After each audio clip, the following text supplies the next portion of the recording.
Chancellor Rachel Reeves has vowed to go further and faster to kickstart Britain's economy amid speculation that the government will approve plans for this third runway at Heathrow and other airports in the south. That's despite the threat of a legal challenge by the Mayor of London and climate protesters. The Business Secretary Jonathan Reynolds joins us now from Oxfordshire. Very good morning to you. Morning. Are we going to get an expansion of Europe's busiest airport in the face of so much opposition from your own party?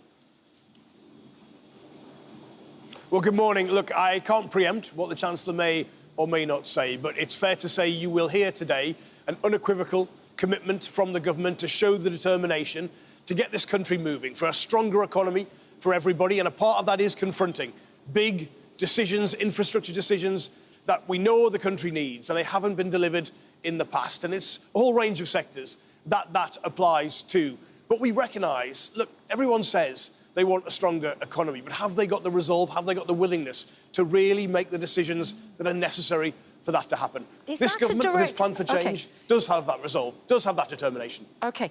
Is that a direct message to people like the Net Zero Secretary, as he's called, Ed Miliband, and the Labour Mayor of London, Sadiq Khan, who said if it was the case that Heathrow Airport was to come back with plans for a new runway that was supported by the government, I wouldn't hesitate to launch another legal challenge?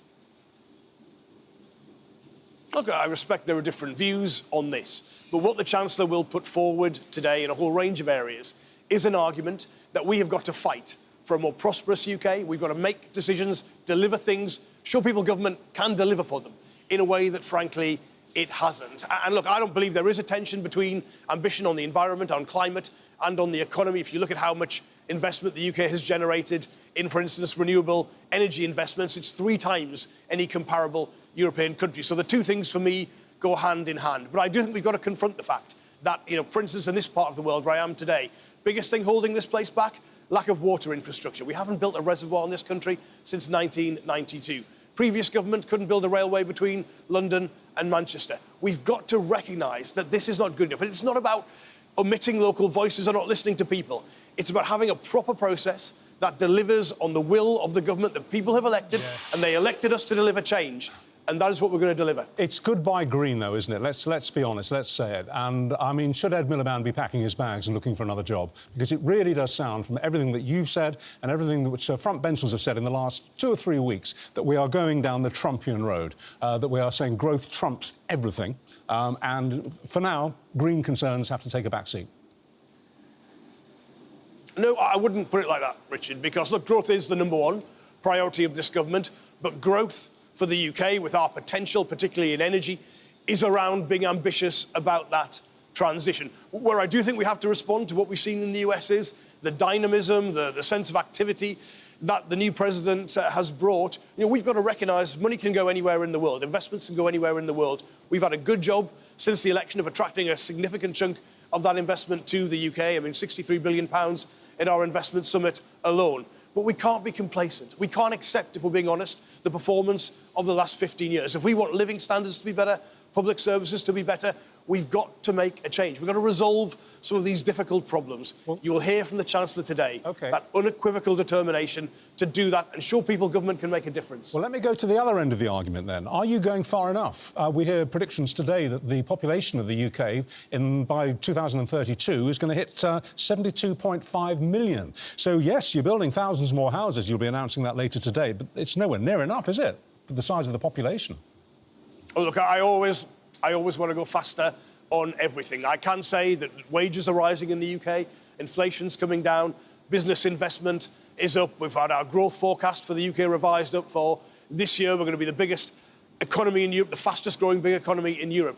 But I want more. And look, immigration has got to come down. It was out of control under the previous government. There is still room within that for people with the right skills, high skills, for certain sectors of the economy to come to the UK to make that contribution. But what really matters is how big your economy is per head, not just how big the overall economy is per capita. So if the population goes up, that can't be the only way that we get wealthier, get a bigger economy as a country. The kind of changes, the kind of announcements the Chancellor will make today are all part of that story. And look, there is no problem in the UK that couldn't be made better by people having a bit more money to spend, a decent place to live, a car, a holiday, when they want those things. That's got to be the core of what this government is about, Jonathan? and that is what our plan for change is about. I think a lot of people watching will have their jaw on the floor this morning at the change in tone.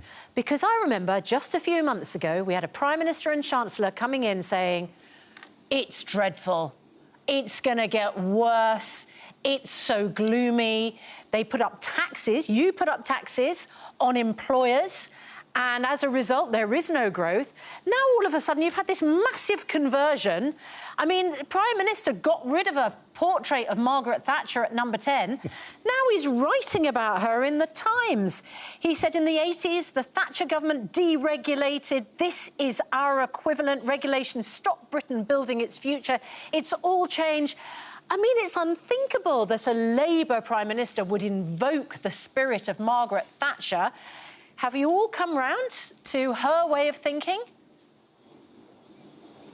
Well, look, in the first 100 days of this government, the investment summit that I organised as the Business and Trade Secretary brought record amounts of investment into the UK. So I don't think there's been a change of tone. I think we're continuing what we are about. Thatcher? I recognise, look, on that, I think even people who are not political fans of Margaret Thatcher would recognise the resolve, the determination that government showed, much like Conservatives would probably say the same of the post-war Labour government under Clement Attlee, rebuilding the country after a difficult period in wartime.